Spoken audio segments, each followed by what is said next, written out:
Hi Gemini, this is your November 2015 horoscope with me, Lada from astrolada.com. For everyone who has the ascendant, sun or moon in Gemini, and usually people don't know their ascendant and moon sign, which are just as important, especially for women. The moon sign can be more powerful even than the sun sign. And the ascendant sign is for everyone important. You can find it out from my birth chart calculator at astrolada.com. I'm giving a link for it here. If you know your time of birth though and go to the planetary detail table, you'll see the sign of your ascendant, moon, the sun. Of course, you usually know your sun sign. So what is happening for you in November? Well, I start all the videos with the big news for now in November, that there will be a difficult aspect between Saturn and Neptune. And it's a slow transit. It carries on almost for a month. Almost the whole month the energy will be felt even into November, into December as well. And this kind of aspect formed at the around spring, or the the spring of 2015, almost formed back then. I'm not sure. It didn't exactly form, but it was within 1 degree or something like that. And now it will fully form. And the last time this happened was around 2006. So see how long before it repeats again. It's before such a difficult aspect between those two planets happen. So it takes a long time. And usually for about 12 months, there is some kind of a reconstructing and finding out some truth in regards to the houses that it triggers. So what does it trigger for you, Gemini? Well, Neptune is in your 10th house of social status and career and your goals. And Saturn is in your 7th house of other people. So how can we interpret that? Well, first of all, some kind of truth can come out in regards to if someone at your work has been promising you things, maybe authority figure, maybe parental figure, which is the 10th house, someone who is, authority of some boss or something. And maybe you can have a realization that they've been promising you something and not delivering, or pulling the wool over your eye. And you kind of wake up to the reality of the situation.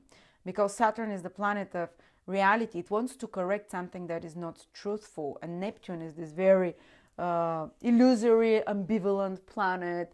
And it's in your career sector. So anything that was kind of under the surface in regards to your career, or in regards to authority figures in your life, or parents even in your life, something can come to the surface, some kind of secret or some kind of disillusionment that can happen, that bursts your bubbles, or certain goals that you had about your career. Maybe you wanted to get promoted within the next year of starting in a new company, and then Saturn squares there, and you kind of become more realistic that maybe this company been presented for you, it's not as successful as they say it, and there isn't as much opportunity for growth there. So it can be a little bit of a painful realization that happens, but it awakens you to the reality and corrects if you've had some incorrect expectations, some ambivalent, or even yourself, if you've made some ambivalent promises in regards to your career, in regards to your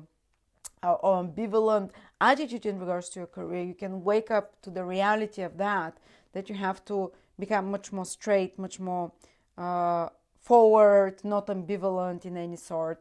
Or if you've made certain mistakes in regards to your career, even in the past, this can come to the surface now, because Saturn brings anything to the surface that needs correcting or realizing. Okay, it can play out in many different ways, you can see. Or maybe you can get disappointed in an authority figure of some sort. Or another thing is that another person, which is the 7th house, can be creating certain blockage or certain difficulty for you in regards to your upward success, which is the 10th house, in regards to your growth in the career. Or it might be even your spouse or marriage partner that is putting pressure somehow on your career, because the 10th house aspect is kind of putting tension on your relationships and in your social status, or some actions of your spouse or business partner, because the 7th house is either marriage partner, boyfriend, girlfriend, committed relationships, or marriage partner, can in some way impact your social status. and your goals for the future, can impact your growth, you know, in career in some way, and they can awaken you to some truthful situation, to some situations that you've been maybe misleading yourself about. They can awaken you the harsh or the easy way, you know, depends. It's just what the energies are like. I'm trying to give you a few different examples to see.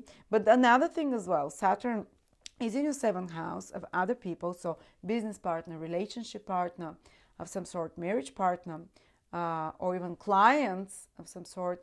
They can be trying to mislead you consciously or unconsciously in some way, because Neptune is making a difficult aspect, and Neptune is the planet of illusions, you know, or maybe a partner is being ambivalent towards you. A partner is being ambivalent and is saying one thing but doing another thing, and you can become more aware of this now. It can escalate somehow more, or you can, you know, or you might, if someone has made mistakes, a business partner or something, it can come to the surface again now, and it can, you know, it's usually Saturn Neptune hard aspect. It's about bursting the bubble of some illusion, whether it's an illusion you've been doing towards others, and remember, it's in regards to your career or in regards to your relationships, or whether it's an illusion that others have been doing to you, or whether it's an illusion or some ambivalence and unclarity, or even downright cheating and misleading and dishonesty towards, you know, those areas of your life, and or whether you're misleading yourself in those areas. There is kind of, you become realization, you know, you can no longer, you have to correct that. You can no longer, otherwise it escalates, it can create more serious problems. And if you've been honest in all those areas, and if you haven't made mistakes, then you very likely won't feel that, you know. Well, of course, don't go thinking you're holier than thou, but if something affects you in November, it might be within those areas.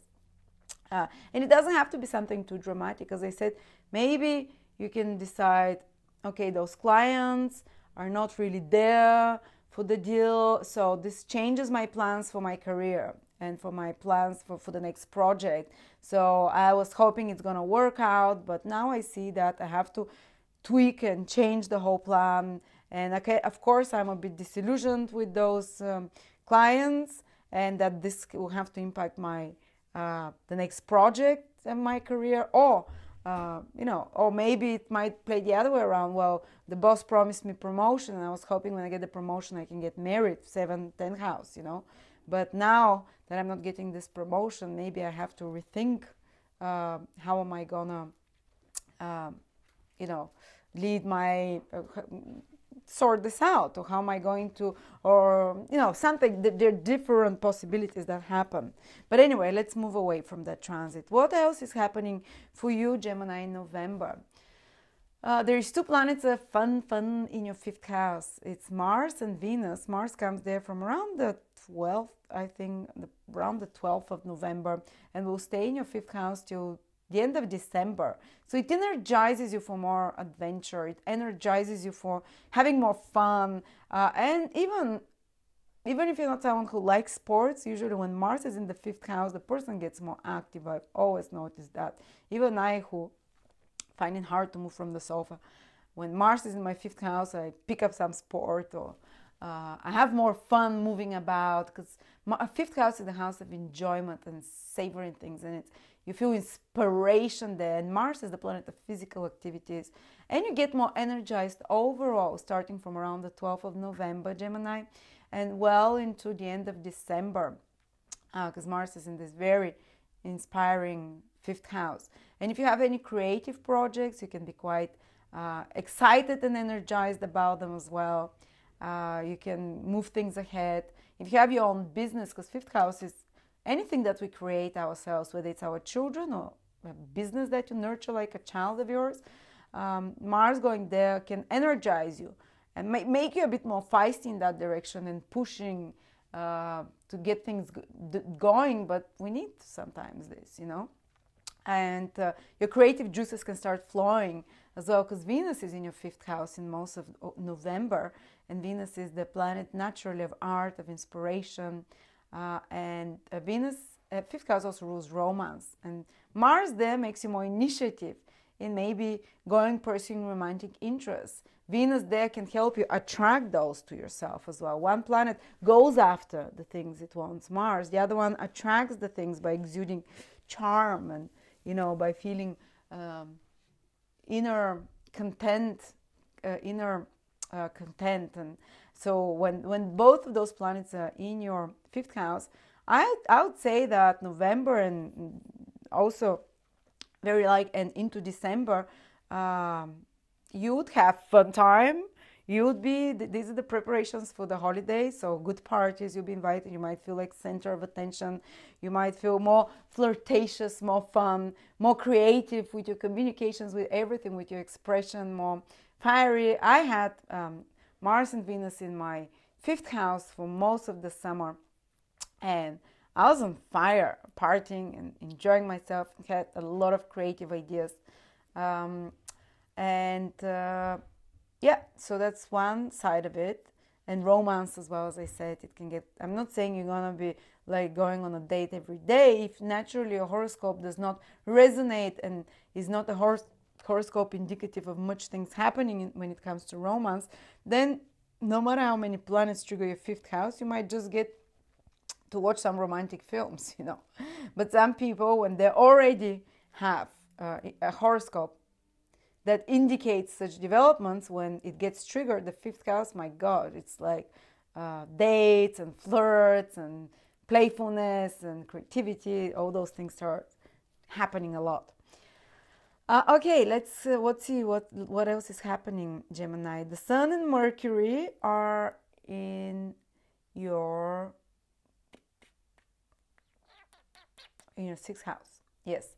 So it's not only fun, but also work. In November, you have to work. A sixth house is the house of responsibilities and duties, a practical house, material house, where we can perfect some skill, where we are asked to look at details, to become more efficient, to become more organized. So how do I see November?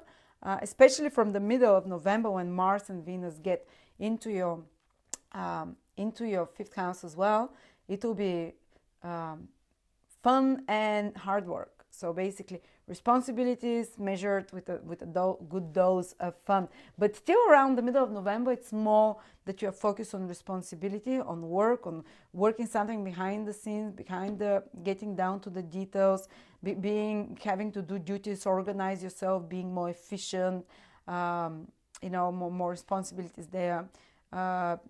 Focusing on being more healthy as well. And then from the middle of November, Venus and Mars go into your fifth house, so you can let your hair down as well, and they stay into December there. So the preparation for the holidays will be good. And let's just a few Geminis might have it a bit more hard though. And who are those? The ones who are born with ascendant, moon, or sun from around the 3rd, 4th of degrees in Gemini to around the 8th of degree in Gemini, because Saturn will be transiting from around the 4th to the 7th degree, but always a 1 degree before or 2 will be filled. So basically, what does it mean? If you have your ascendant or moon, when you checked on the planetary detail table from my birth chart calculator in Gemini, consider it from 3 degrees to 8.5 degrees, even 9, I would say. Or if you're basically born, if you're the Mayborn Gemini, basically the sun is in those degrees, which indicates that you are born from around the 25th of May to around the 31st of May. You're having Saturn transit. So while others are letting their hair down and flirting around, this transit overpowers almost everything else, because this transit is a transit of an outer planet. It's a slow transit. The other planets whiz in very quickly through the horoscope, through the houses. They're very, 1 month, whatever. Saturn starts doing this transit for you, and it kind of feels more, more definitely you feel it very strongly. Saturn's transit are the ones that people feel most strongly usually. So what are you required? You're required to work much harder. You're required to be much more consistent. You're required to be much more serious. Grow up. No more those Gemini tomfoolery and, not trying to cheat fate and take the shortcuts. Doing it the consistent, the legal, the lawful, the proper way. Doing it the long and hard way, but tested. Don't take risks with everything. If you want to expand, gradual, slow expansion, only with the results. You're only going to have good results if you put your own efforts. And it can create blockages sometimes, because Saturn is a planet of karma. If you've done something that, if you're not fully dedicated to something, whether it's your career, whether it's a relationship, whether it's something, usually the moon and the ascendant have more to do with relationships or business relationships, and attachments, emotional. Well, the sun has to do more with your career, with your self-confidence, with your path in life, with your goals, with bosses and authority figures as well. So some pressure can come from those areas in your life. If it's the moon in those degrees, something with your personal life, something with your emotional life, with women or mother in your life, that is more testing. If it's the sun, it's more to do career, male figures in your life, male people, father figures, bosses. If it's the ascendant, it's definitely relationships, because Saturn will be in your 7th house. That it takes a reality check. It makes you, do this reality check on what is truthful and what is important for you. So you might get disappointed by something in relationships, so you no longer allow it to happen. Or if you've been taking wrongful actions, this can have repercussions now, so you have to change this direction. But anyway, I don't want to scare you.